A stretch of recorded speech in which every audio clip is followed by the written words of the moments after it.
The silence in our house wasn't an empty silence. It was a thick, listening one. You know how they say every house has its own sounds? The groan of a pipe, the sigh of the furnace kicking on, the subtle creak of a floorboard settling in the night. Ours lost them all. It was as if the entire structure was holding its breath. That kind of quiet, it doesn't just happen. It's a vacuum, and nature abhors a vacuum. Something always rushes in to fill it. It started after the box arrived. It was sitting on our front porch one Tuesday afternoon, wrapped in plain brown paper, beaded with a light rain. No postage, no courier logo, no return address. Just my name, Lena Crow, typed on a faded shipping label in a spidery, uneven font that looked like it came from a rusty typewriter. My girlfriend Chloe had gotten home first. "Another one of your weird audio relics showed up," she'd said, kicking off her boots by the door. She was smiling, but it didn't quite reach her eyes. She humored my obsession, but she never really understood. The appeal of digging, through static and hiss for a glimpse of the past. "I didn't order anything," I said, picking up the package. It was light, almost disturbingly so. "Well, it's got your name on it." "Maybe a secret admirer," she kissed my cheek and headed to the kitchen to pour a glass of wine. A creepy, probably old secret admirer. I took the box to my study, what Chloe called my sonic museum. It was a room packed with the ghosts of technology. Past, towering reel-to-reel machines, a cabinet of meticulously organized vinyl, a wall of cassette decks in various states of repair. My pride and joy was a fully restored Panasonic RS-808S, 8-track player, its wood grain paneling polished to a warm glow. There was a comfort in these machines. Their workings were physical, understandable. You could see the gears turn, the tape move. The sound they produced wasn't the sterile, perfect one of a digital file. It was warm, flawed, alive with the texture of its medium. Using a box cutter, I sliced through the paper. Inside was a simple cardboard box, and within that, nestled in a bed of yellowed Excelsior packing that smelled faintly of dust and cedar, was a single 8-track tape. Its casing was a smoky gray, and it felt colder than it should have.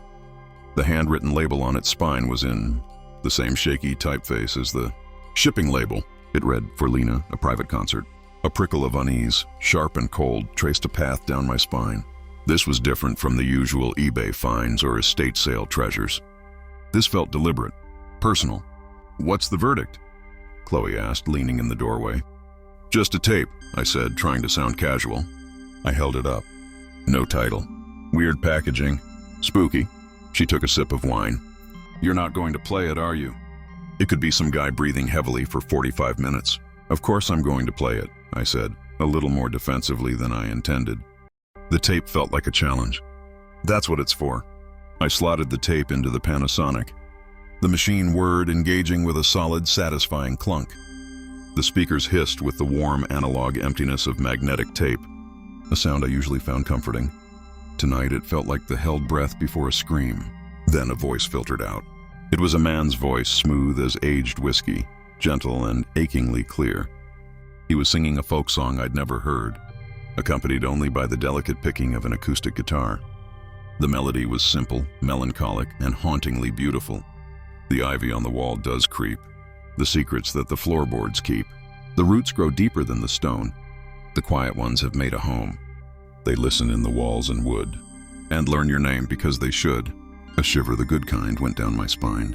The recording was pristine, intimate, as if the singer was right there in the room with me. His voice a soft murmur just for my ears. I was captivated. The lyrics were strange, sure, but the performance was breathtaking. Who was this? Some lost folk artist from the 70s? A local musician? When the song ended, there was a soft click, and the player switched tracks automatically. But instead of a new song, there was only a low, rhythmic sound. A heartbeat, slow, steady, and unmistakably human. And then woven into the pulse a whisper. It was faint, almost buried in the tape hiss, but I heard it clearly. "Lena." I jerked the plug from the wall. The sudden silence that followed was deafening. Worse than the heartbeat, worse than the whisper. My own heart was hammering against my ribs. It was a prank. It had to be. A very, very elaborate and deeply creepy prank. Someone had gone to a lot of trouble. Chloe must have seen the panic on my face. "Whoa, what's wrong?" she asked, coming into the room. "Nothing," I said too quickly. "Just tape's damaged. Lots of weird noise." I didn't want to tell her. She'd worry and she'd be right to, and then she'd insist we throw it out.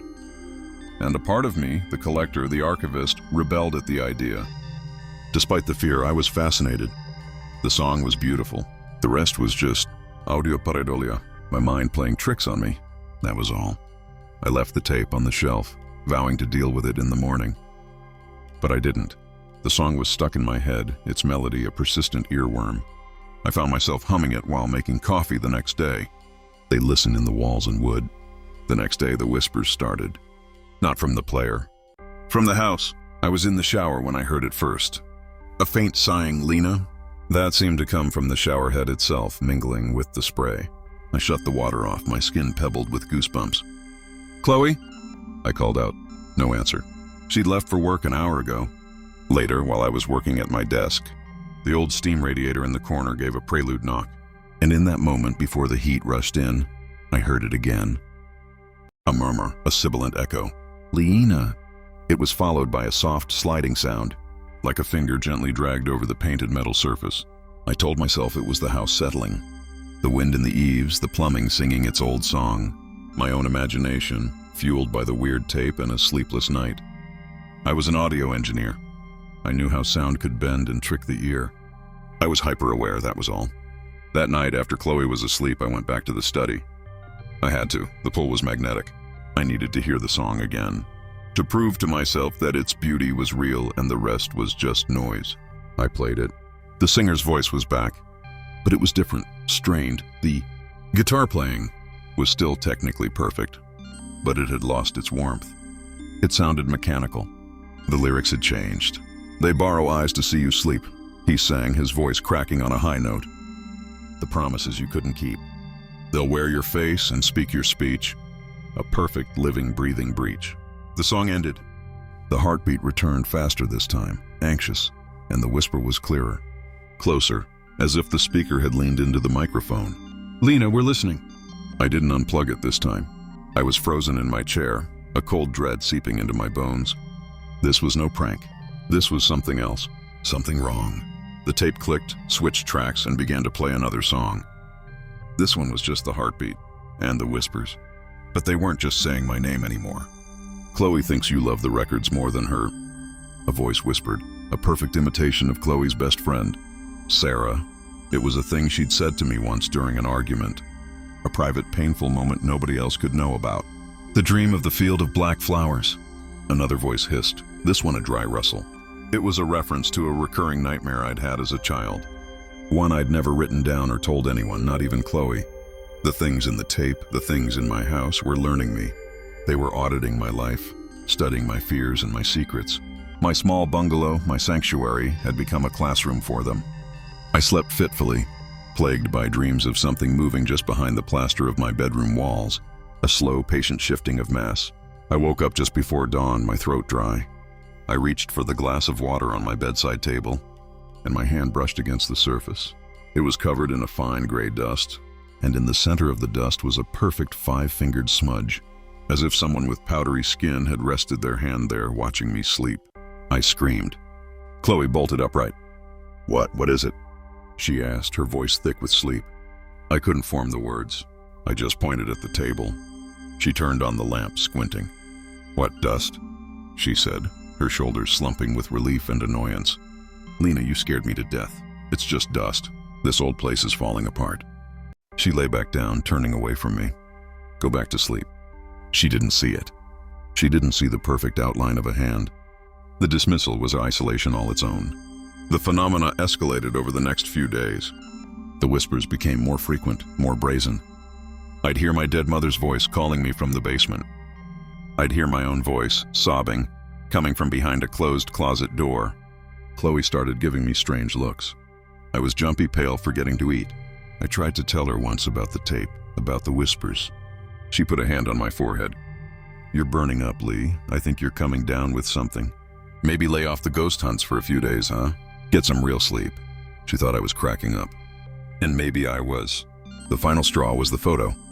It was a picture of me and Chloe on our trip to Oregon last year, standing in front of Haystack Rock.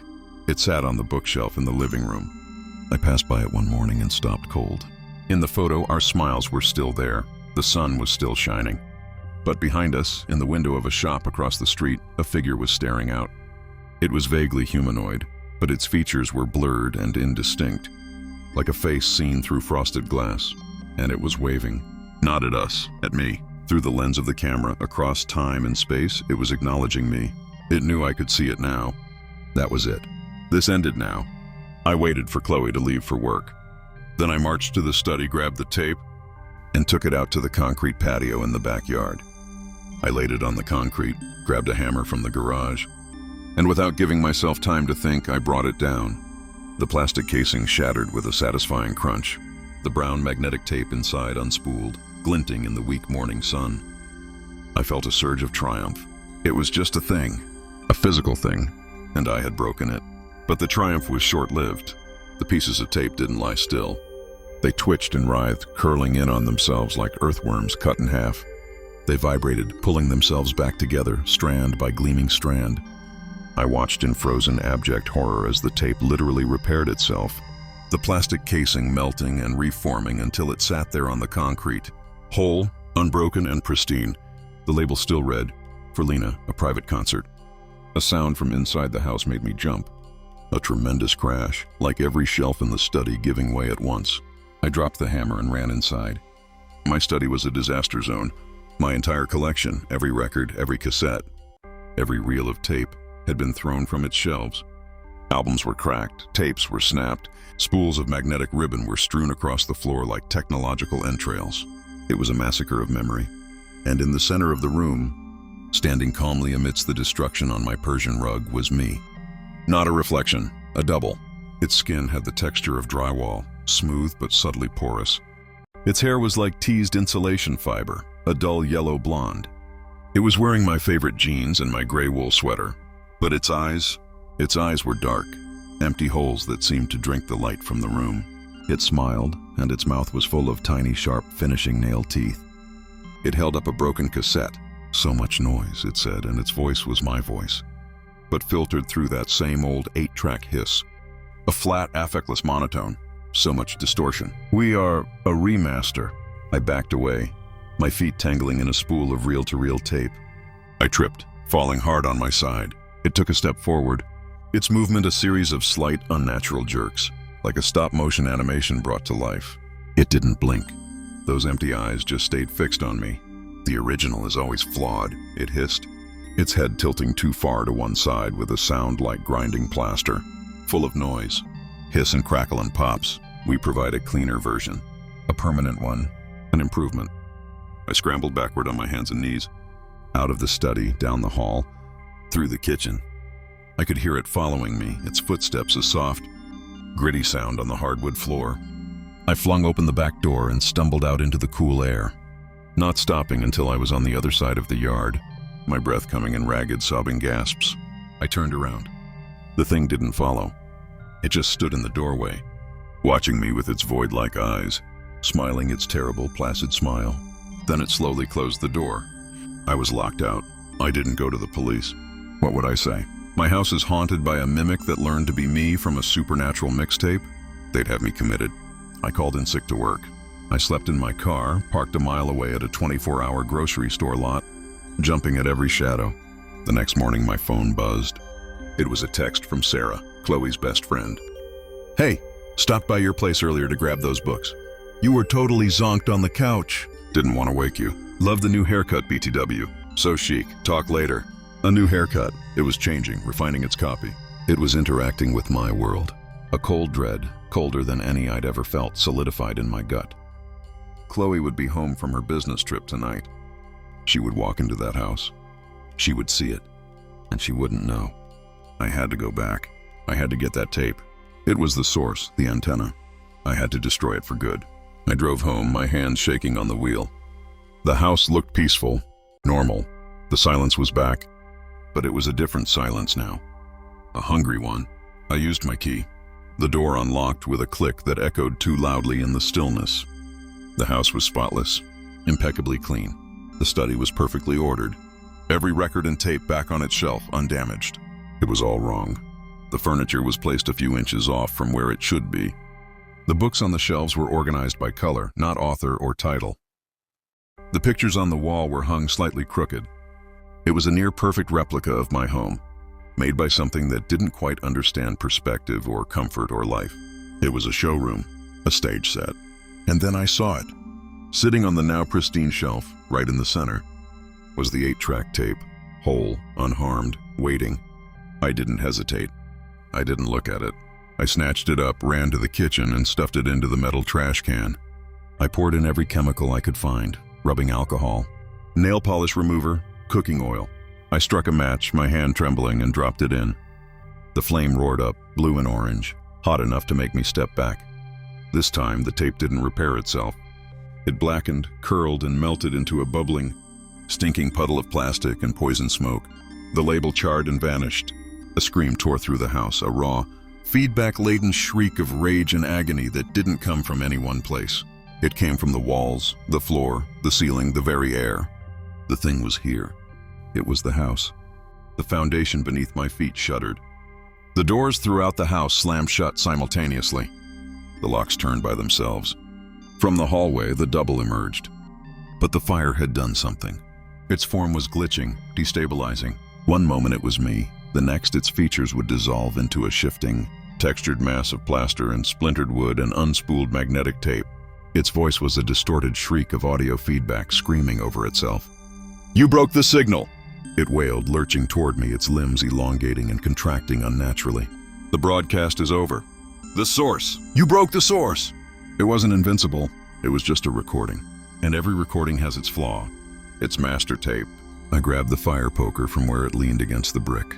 Kitchen hearth, a real, solid, heavy thing in this world of echoes, and swung. It connected with the thing's shoulder with a dry, cracking sound, like hitting a hollow wall. The thing stumbled back, and where I hit it, a spiderweb crack spread across its cheek, leaking a fine, gray, powdery dust. It screamed again, a sound of pure, undiluted hate. It swiped at me with a hand that sharpened into a cluster of rusty nails. I ducked, feeling the wind of the blow pass over my head. I fought my way to the basement door, swinging the poker wildly, keeping the shuddering, glitching thing at bay. I slammed the door shut and wedged the fire poker through the handle. Its pounding on the other side was immense, like a jackhammer splintering the wood. The basement window was my only way out. I squeezed through, cutting my hands and arms on the broken glass, and ran. I ran through the backyard, vaulted the fence, and didn't stop running until I was 3 blocks over, leaning against a stranger's car, vomiting onto the sidewalk. I never went back. I told Chloe everything, showed her the cuts, the desperation in my eyes. She didn't fully believe me, but she believed I believed it, and that was enough. We stayed with Sarah. I heard the bank foreclosed on the property. A year later, a young couple bought it for a song, a real fixer-upper, they said. They were so excited. They had a baby on the way and dreams of restoring the old place to its former glory. I tried to warn them. I sent an anonymous letter.